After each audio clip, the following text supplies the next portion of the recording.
फिर उसके बाद उसी टाइम पर एक्स्टर भी आ गई थी। मैं हुंडई की एक्स्टर देख ऑन रोड मुझे 13,80,000 की पड़ी। देखते देखते मुझे ही पसंद आने लगा, मुझे ही लगा कि यार काफ़ी अच्छा कलर है। और लेने के बाद तो लोगों ने भी कॉम्प्लीमेंट दिया रोड में चलते हुए कि आपकी गाड़ी का कलर अच्छा है और इसकी क्वालिटी तो खैर बहुत ही अच्छी है। तो आते टाइम पे क्रूज कंट्रोल में वो 21 का एवरेज दे रही थी। जब नेक्सॉन आने वाली थी तो उससे पहले 2 तारीख को उन्होंने टेस्ट ड्राइव के लिए बुलाया हुआ था। Hello guys, welcome back to Harsh NCR. कैसे हैं आप सब? उम्मीद करता हूँ कि सब ठीक है। तो भाई आज की वीडियो बहुत ही ज़्यादा डिटेल होने वाली है। जो मेरे भाई प्लान कर रहे हैं नेक्सॉन फेसलिफ्ट लेने का, तो उनके लिए स्पेशल वीडियो होने वाली है भाई। जैसे कि देख सकते हो अपने साथ आज वीडियो में जुड़ चुके हैं द नेक्सॉन फेसलिफ्ट। आज आपको इस गाड़ी को ओनर से हम मिलवाने वाले हैं, उनसे पूछने वाले हैं गाड़ी के कुछ पॉजिटिव नेगेटिव, उनको कैसी लगी ये गाड़ी, उन्होंने यही वाला फेसलिफ्ट वाला वर्जन क्यों लिया, जो अपनी पहले वाली नेक्सॉन आती थी वो क्यों नहीं ली, और इस प्राइस रेंज में और भी गाड़ियाँ आती हैं, तो उन सब को छोड़ के भाई ने नेक्सॉन फेसलिफ्ट क्यों चूज़ करी। तो बिना किसी देरी के वीडियो करते हैं स्टार्ट और मिलवाते हैं अपने गाड़ी के ओनर से। चलो फिर। तो आज की वीडियो में हमारे साथ जुड़ चुके हैं ओम भैया। ओम भैया कैसे हो? बढ़िया भाई। तो भैया सबसे पहले सवाल ये आता है कि वाई द नेक्सॉन फेसलिफ्ट, क्योंकि इस प्राइस रेंज में और भी गाड़ियाँ आती है, और नेक्सॉन फेसलिफ्ट और जो अपनी पहले वाली वर्जन आता था, तो उन सब को छोड़ के आपने नेक्सॉन फेसलिफ्ट क्यों चूज़ करी? पहले मेरे पास ऑल्टो थी, मतलब छः में मैंने अप्रैल में ही ली थी और ज़्यादा टाइम भी नहीं हुआ था उसको। फिर मेरे पिताजी ने बोला कि दूसरी गाड़ी ले लो और ये हमें घर में चाहिए है, तो वो तो घर चली गई थी। फिर मेरा था कि दूसरी गाड़ी लेनी है। उस बीच में मेरा मतलब उन्होंने बोला था कि 12 लाख तक की कोई भी गाड़ी चलेगी। तो मैं गया, पहले पंच देखी मैंने, पंच में अंदर बैठा तो मुझे मतलब पंच में पहली बार बैठा तो ठीक था कि ये ठीक है, और सेफ गाड़ी चाहिए थी क्योंकि मेरे पास ऑल्टो में यही दिक्कत थी कि वो कहीं भी भिड़ती थी या लड़ती थी तो छोटी छोटी सी टक्कर में उसमें डेंट आ जाता था। कि एक हफ्ते बाद ही मेरे को इंश्योरेंस में देनी पड़ी क्योंकि किनारे से एक आदमी आया मोटरसाइकिल से और काफ़ी डैमेज हो गया था, उसका गेट और साइड मिरर सब टूट गया था। तो तो मतलब ऑल्टो कौन सा मॉडल था भैया? ऑल्टो K10 था, उसका भी टॉप वेरिएंट था, मतलब वो टॉप ही ली थी मैंने। और तो थोड़ी बहुत टक्कर में ही उसमें नुकसान हो जाता था। जब मैंने दूसरी गाड़ी लेने की सोची मैं सोचा थोड़ा कि सेफ्टी वाली और मजबूत गाड़ी लूँगा, तो पहले से मेरा था कि टाटा की लेनी है। तो पंच देखी मैंने, तो पंच ठीक है कि कंसीडर करा कि ये लूँगा। फिर वहीं पर नेक्सॉन भी बाजू में ही खड़ी थी, नेक्सॉन में बैठ के देखा तो बड़ा प्रीमियम सा फील आया और मुझे लगा कि यार ले सकते हैं। और फिर मैंने रेट का पता किया तो उस टाइम XZ प्लस मॉडल आता था, तो वो पड़ रहा था मुझे 12,30,000 के आसपास मिल जा रही थी। तो बजट के अंदर भी हो रही थी, बस 30,000 ही एक्स्ट्रा देने थे और अच्छी भी थी। फिर उसके बाद उसी टाइम पर एक्स्टर भी आ गई थी। मैं हुंडई की एक्स्टर देखी। एक्स्टर में मतलब अंदर बैठ के देखा तो मुझे जो उसका रूफ है काफ़ी सर पर लग रहा था। और मतलब कि ठीक है वो पंच के लेवल की थी, पर मैंने नेक्सॉन देखी हुई थी और नेक्सॉन का मोड बना हुआ था। तो फिर उसके बाद मैंने उनसे पूछा भी थोड़ा बहुत मतलब डिस्काउंट वगैरह का कुछ, तो कहते कि नहीं वेटिंग है इसमें 6 महीने की और कोई डिस्काउंट वगैरह नहीं है। तो उनका एटीट्यूड मेरे को ऐसा लगा कि यार इनका मन ही नहीं है गाड़ी बेचने का। फिर उसके बाद मैंने और कोई गाड़ी भी नहीं देखी, फिर मैंने नेक्सॉन की ही मतलब स्टार्ट कर दी।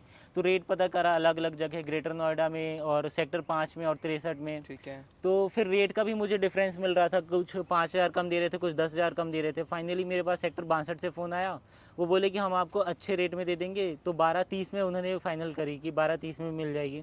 फिर मैंने प्लानिंग वगैरह स्टार्ट कर दी। तो मैं ZTV में काम करता हूँ, मतलब उसका जो डिजिटल पोर्टल है उसमें।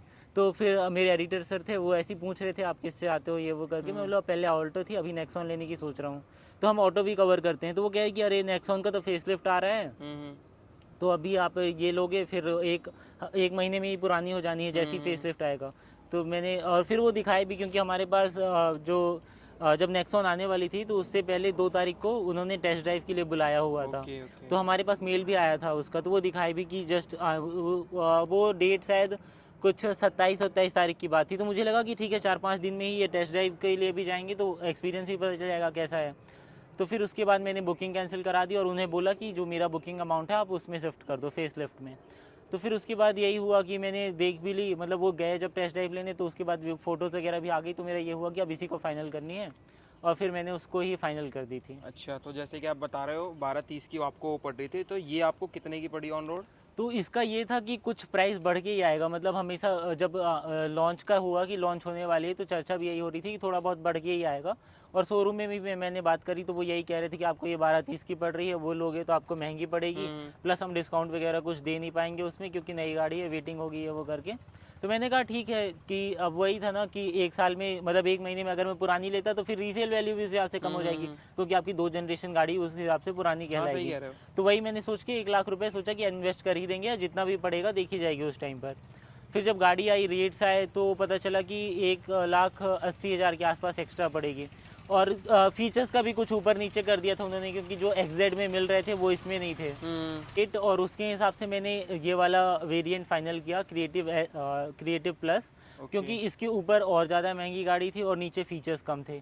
तो XZ क्योंकि मैंने पहले देखी थी, उसमें जो फीचर्स थे लगभग वो तो चाहिए थे मुझे, लेकिन उसमें भी कुछ फीचर्स नहीं मिल पाए, जैसे आर्मरेस्ट नहीं है इसमें, पीछे भी आर्मरेस्ट नहीं है, और एक फीचर जो उसमें और इसमें मिसिंग है, वो एडजस्टेबल सीट बेल्ट नहीं आती, उसमें आती थी। ऐसे करके एक दो फीचर्स हैं जो इसमें नहीं है, वो फियरलेस में है। बट फिर उसके ऊपर वाले वेरिएंट में जो फीचर्स है, जैसे क्रूज कंट्रोल उसमें ऊपर वाले में था, इसमें मिल जा रहा है। तो और कुछ कूल्ड ग्लव बॉक्स इसमें मिल जा रहा है, शायद उसमें भी आता था, बट ऐसे ही है कि 2-4 फीचर्स कम ज़्यादा थे, तो फिर मैंने ये फाइनल कर तो दिया। आपको ओवरऑल कितने की पड़ी है ऑन रोड? ऑन रोड मुझे 13,80,000 की पड़ी। उसमें मैंने इनसे मतलब 13,80,000 में वारंटी और एक्सेसरीज इंक्लूडेड थी। ओके। बट लेते टाइम पे मैंने सेक्टर 5 में एक बार पूछा, तो उन्होंने कहा कि नहीं, वारंटी और एक्सेसरीज में आपको ये एक चीज़ कंपलसरी जो लेनी पड़ेगी। तो फिर मैंने वारंटी, एक्सटेंडेड वारंटी जो 20,000 की थी, वो कम करा दी थी।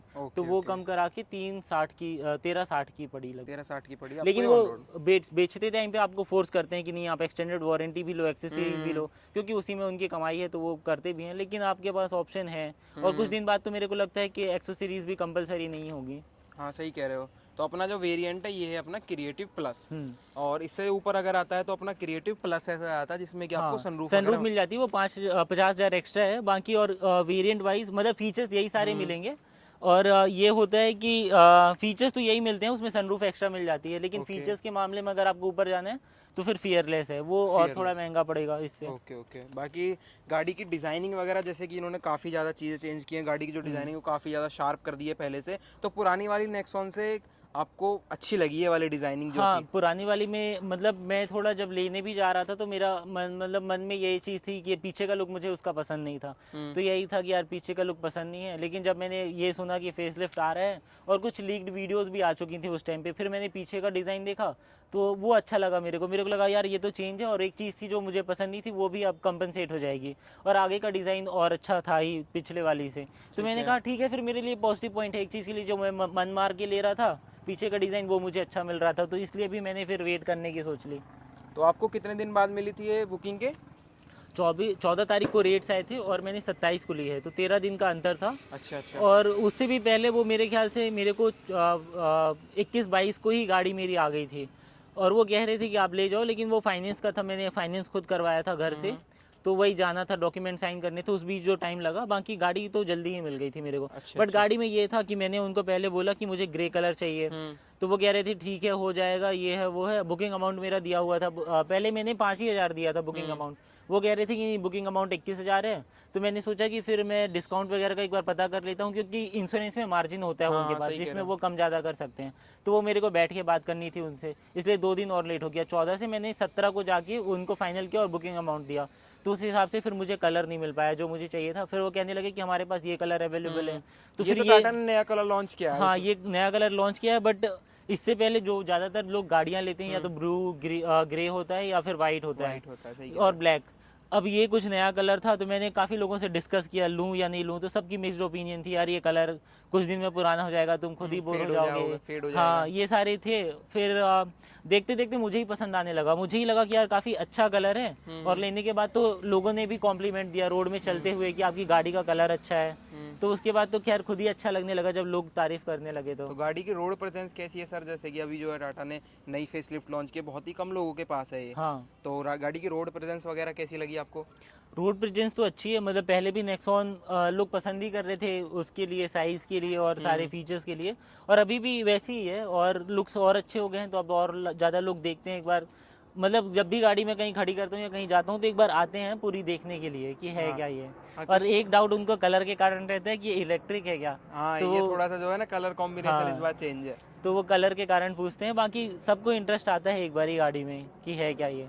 अच्छा अच्छा। बाकी जैसे कि आप देख सकते हो इस बार जो है टाटा ने अपने अलॉय व्हील वगैरह सारी चीज़ें चेंज कर दी हैं। जैसे कि टाटा की सर इसमें इलेक्ट्रिक वाला वेरिएंट भी था अपने पास, हाँ। तो इलेक्ट्रिक वाला वेरिएंट भी आपने पता किया या फिर इलेक्ट्रिक पेट्रोल ही लेनी थी? नहीं, इलेक्ट्रिक मेरे लिए ऑप्शन इसलिए नहीं था क्योंकि मैं MP में जैसे रहता हूँ, तो अगर कभी घर भी जाना पड़ा तो बीच में चार्जिंग स्टेशन नहीं है। हमारे एमपी में तो खैर 2-3-4 ही होंगे। जबलपुर बहुत बड़ी सिटी है जो मेरे घर से 250 किलोमीटर दूर है, वहाँ भी 2 ही चार्जिंग स्टेशन है। अच्छा। तो अगर मैं घर से जबलपुर भी जाऊँ ना तो बीच में चार्जिंग स्टेशन नहीं है, तो वो कभी ऑप्शन था है ही नहीं मेरे लिए। ऐसा होता कि मैं दिल्ली ही रह रहा तो सारी फैमिली दिल्ली में ही होती, तब अलग बात थी कि मैं एक बार कंसीडर कर सकता था। लेकिन इस कारण से मेरे लिए सीएनजी भी ऑप्शन नहीं है। अगर मैं एक बार सोचूं सीएनजी गाड़ी भी ले लूँ तो वो भी मैं कंसीडर नहीं कर सकता इस हाँ, कारण से।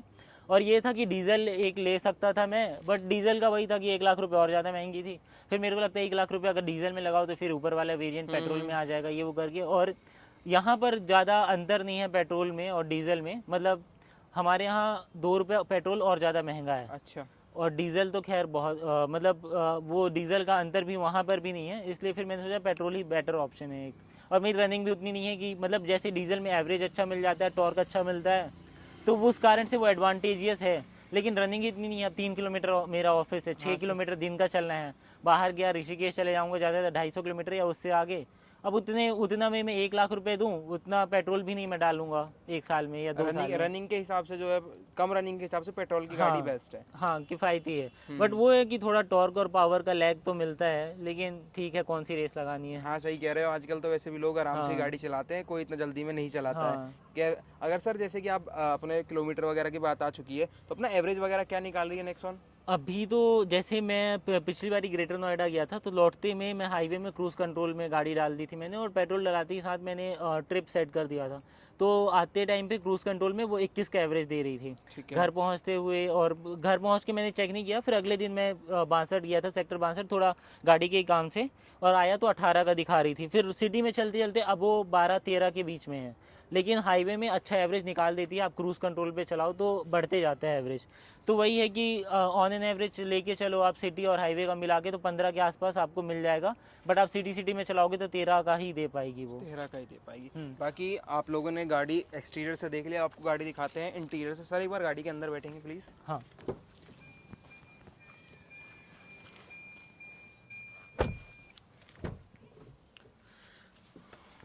तो सर अगर ओवरऑल गाड़ी के इंटीरियर की बात करें, जैसे कि आपने पुरानी वाली नेक्सॉन भी कंसिडर करी थी एक बार, तो उसका इंटीरियर और इसके इंटीरियर में तो काफ़ी ज़्यादा अंतर है।